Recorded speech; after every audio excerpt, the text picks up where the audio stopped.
భారతదేశ రాజధాని న్యూఢిల్లీలో ఎకనామిక్ టైమ్స్ ఆధ్వర్యంలో జరిగినటువంటి ఒక సమావేశంలో భారత హోంమంత్రి హోదాలో అమిత్ షా గారు పార్టిసిపేట్ చేసిన తర్వాత అక్కడ ఉండేటటువంటి అనేక మంది జర్నలిస్ట్ మిత్రులందరూ మొన్ననే చంద్రబాబు గారు వచ్చి మిమ్మల్ని కలిశారు. ఆ తర్వాత ఆంధ్రప్రదేశ్ రాష్ట్ర ముఖ్యమంత్రి జగన్మోహన్ రెడ్డి గారు కూడా నరేంద్ర మోడీ గారితో సైతం మిమ్మల్ని అందరినీ కలిసినటువంటి సందర్భంలో ఆంధ్రప్రదేశ్లో కూడా ఎన్డీఏ విస్తరణ జరుగుతోందా అనేటటువంటి ఒక స్పెసిఫిక్ క్వశ్చన్కి అమిత్ షా గారు మాట్లాడుతూ ఈ పొత్తులు అనేటటువంటివి లేదా ప్రభుత్వాలు ఏర్పాటు అనేటటువంటివన్నీ కూడా వేదికల మీద జరగవు. సరైనటువంటి సమయంలో మాత్రమే వీటి మీద మా యొక్క రియాక్షన్ మేము చెప్తాం. అంచేత ఈ పొత్తులు అనేటటువంటివన్నీ కూడా యాక్చువల్గా ఫీల్డ్లో మాత్రమే జరుగుతాయి అనేటటువంటి మాట చాలా స్పష్టంగా చెప్పారు.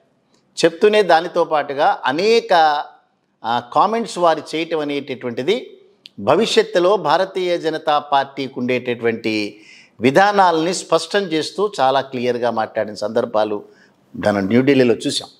దానిలో వారు మాట్లాడుతూ ఎన్డీఏ భాగస్వామిగా కూటమిలో అనేక మంది ఎర్లియర్ మా దగ్గర ఉండేవాళ్ళు. కానీ వారి వారి అవసరాల దృష్ట్యా వారి వారి రాష్ట్రాల్లో ఏర్పడినటువంటి ఒక ప్రత్యేకమైనటువంటి పరిస్థితుల దృష్ట్యా కొంతమంది బయటికి వెళ్ళిపోయినారు, మళ్ళీ తిరిగి కొంతమందికి వచ్చినారు అనేటటువంటి మాట తెలుగుదేశం పార్టీని ఉద్దేశిస్తూ మాట్లాడినటువంటి మాటగా స్పష్టంగా మనం చెప్పచ్చు. ఎందుకంటే 2018 సంవత్సరంలో ధర్మ పోరాట దీక్షలు అనేటటువంటిది ప్రభుత్వం చేతనే ఖర్చు పెట్టిస్తూ ప్రభుత్వాల యొక్క ఖర్చుతో ఢిల్లీ నగరాల్లో కూడా ధర్నాలు చేసినటువంటి సందర్భంలో మేము ఎన్డీఏ కూటమి నుంచి వైదొలుగుతున్నాం అనేటటువంటి జగన్మోహన్ రెడ్డి గారి స్ట్రాటజీలో పడినటువంటి చంద్రబాబు ఆ రోజు డిక్లేర్ చేసినాడు. జగన్మోహన్ రెడ్డి గారి ప్రత్యేక హోదా అనేటటువంటి పోరాటంలో మేము ముందుకు వెళ్తున్నాం అనేటటువంటి మాట చెప్పడమే కాకుండా వారి యొక్క పార్లమెంటు సభ్యులందరి చేత కూడా రాజీనామా చేయించిన సందర్భంలో చంద్రబాబు నాయుడు గారికి ఎన్డీఏ కూటమి నుంచి బయటికి రావటం తప్ప మార్గం లేనటువంటి పరిస్థితిని జగన్మోహన్ రెడ్డి క్రియేట్ చేసినాడు. అదే మాట అమిత్ షా గారు మాట్లాడినారు.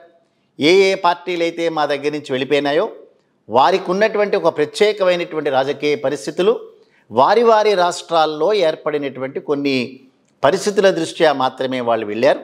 అంతేకాని భారతీయ జనతా పార్టీగా ఎన్డీఏ కూటమిలోంచి మేము ఏ పార్టీని కూడా బయటికి పంపలేదనేటటువంటి మాట చాలా స్పష్టంగా చెప్పారు. ఈ మధ్య జరిగినటువంటి పరిణామాల్లో మనం చూసాం. నితీష్ నాయకత్వంలో ఉండేటటువంటి జనతాదళ్ బయటికి రావటమే కాకుండా ఇక నేను భవిష్యత్తులో నరేంద్ర మోడీతో ఏ రకంగా కూడా చేతులు కలపను అనేటటువంటి వ్యక్తి మళ్ళీ తిరిగి అదే పంచన చేరారు. సో ఇవాళ అనేక రాజకీయ పార్టీలు ఏదైతే ముఖ్యంగా రీజనల్ పార్టీస్గా ఉన్నాయో అవన్నీ కూడా ఎన్డీఏ కూటమితో కంటిన్యూ అవ్వాల్సినటువంటి ఒక అనివార్యమైనటువంటి పరిస్థితి భారతీయ జనతా పార్టీ క్రియేట్ చేసినట్టులో ఎక్కడ కూడా ఏ రకమైన సందేహం లేదు.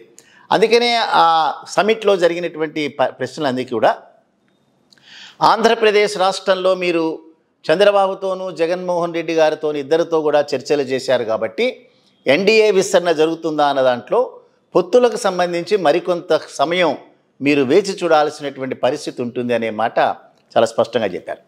దానితో పాటుగానే భారతీయ జనతా పార్టీ జనసంఘ ఏర్పడిన దగ్గర నుంచి కూడా ఒక ప్రత్యేకమైనటువంటి విధి విధానాలు సిద్ధాంతాలు ఉన్నటువంటి మా పార్టీతో కలిసి వచ్చేటటువంటి వ్యక్తులు మాత్రమే మాతో వస్తారు, లేని వాళ్ళు బయటికి వెళ్తారని మాట చెప్పారు. సో జనసంఘ ఏర్పడిన దగ్గర నుంచి కూడా వారి యొక్క సైద్ధాంతికపరమైనటువంటి సిద్ధాంతాలు ఏదైతే మనం చూసామో హిందుత్వ అనేటటువంటిది వాళ్ళ సిద్ధాంతం చాలా ఓపెన్గానే చెప్పారు అనేకసార్లు. అదే రకంగా వారు ఎవరి చెప్పు చేతల్లో ఉంటారో ప్రజలందరూ ఎరిగినటువంటి విషయమే ఇవన్నీ కూడా. సో ఆ రకమైనటువంటి రాజకీయ సిద్ధాంతాన్ని ఆ రకమైనటువంటి పార్టీ సిద్ధాంతాల్లో నమ్మకం ఉండేటటువంటి వ్యక్తులు మాత్రమే ఎన్డీఏకి వస్తాయన్నారు. సో ఇవాళ చంద్రబాబు నాయుడు గారు ఒక అనివార్యమైనటువంటి పరిస్థితుల్లో ఒక పక్క జనసేన మరొక పక్క భారతీయ జనతా పార్టీ రెండిటి మధ్యలో ఇరికినటువంటి ఒక వ్యవస్థ కింద తయారైంది. ఆయన పరిస్థితి ముందుకు వెళ్ళలేడు, వెనక్కి రాలేడు. 1999 సంవత్సరంలో కానీ అదే రకంగా 2004 ఆ సంవత్సరంలో కానీ భారతీయ జనతా పార్టీతో పొత్తుల్లో ఏ రకంగా వారైతే ప్రభుత్వాలు ఏర్పాటు చేసుకున్నారో ఇవాళ జరుగుతున్నటువంటి పొత్తుకు సంబంధించిన చర్చలు చూస్తే వాటికి భిన్నంగా చంద్రబాబు నాయుడు గారు వెళ్తున్నట్టుగా మనకి ఇవాళ స్పష్టంగా కనిపిస్తోంది.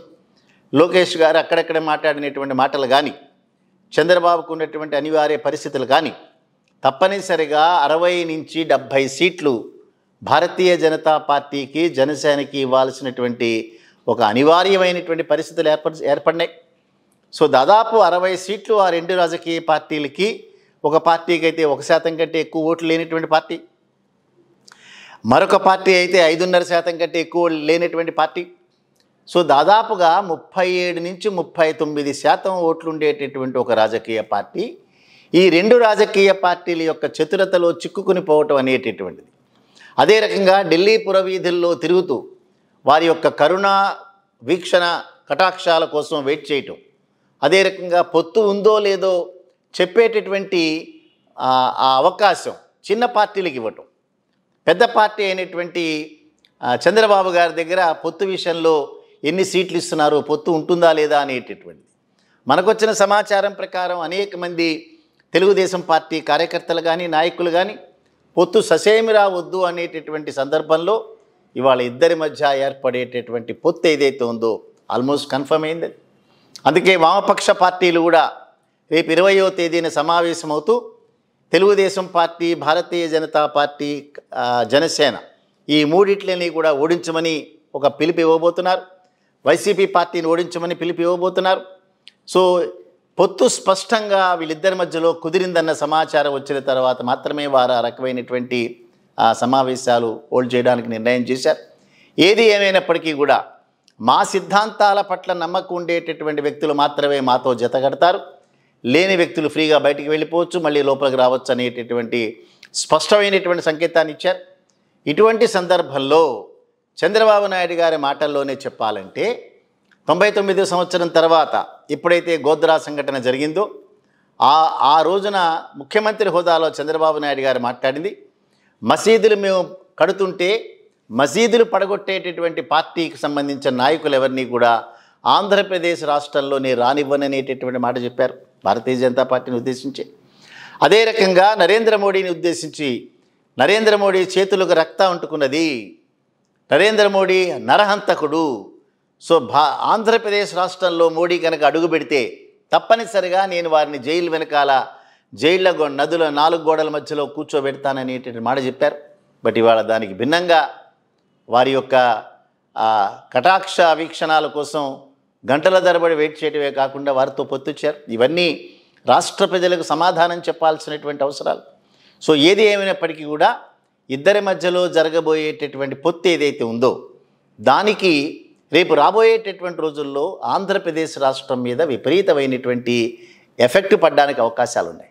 మరొకసారి మనం చేసేటటువంటి వీడియోలో రేపు ఎన్నికలైన తర్వాత జగన్మోహన్ రెడ్డి గారు ప్రభుత్వాన్ని కనుక ఏర్పాటు చేస్తే వారి యొక్క రాజకీయపరమైనటువంటి చతురత ఏ రకంగా ఉంటుంది, అదే రకంగా యాజ్ ఆన్ టుడే వారు భారతీయ జనతా పార్టీని ఆంధ్రప్రదేశ్ రాష్ట్రంలో ఒక్క సీటు కూడా గెలవకుండా చేయగలిగినటువంటి ఒకే ఒక పార్టీ వైసీపీ పార్టీ, వారు మాత్రమే దానిలో కేపబుల్ ఉన్నారు. సో ఆంధ్రప్రదేశ్ రాష్ట్రంలో ఎవరైతే భారతీయ జనతా పార్టీకి సంబంధించిన కూటమిని ఓడించాలి అని కనుక అనుకునుంటే వారు వైసీపీకి ఓట్ చేయడం తప్ప వేరే మార్గం లేనటువంటి పరిస్థితి అది. చూద్దాం రాబోయేటటువంటి రోజుల్లో విఘ్నులైనటువంటి ఆంధ్రప్రదేశ్ రాష్ట్ర ప్రజలు ఎప్పుడూ కూడా మతతత్వానికి, కులతత్వానికి వ్యతిరేకంగా పోరాటాలు చేసినటువంటి ఆ చరిత్ర ఉన్నటువంటి వ్యక్తులందరూ కూడా రేపు రాబోయేటటువంటి రోజుల్లో ఏ రకమైనటువంటి విధానాన్ని ఎంచుకుంటారనేటటువంటిది స్పష్టంగా తెలియజేసేటటువంటి అంశం.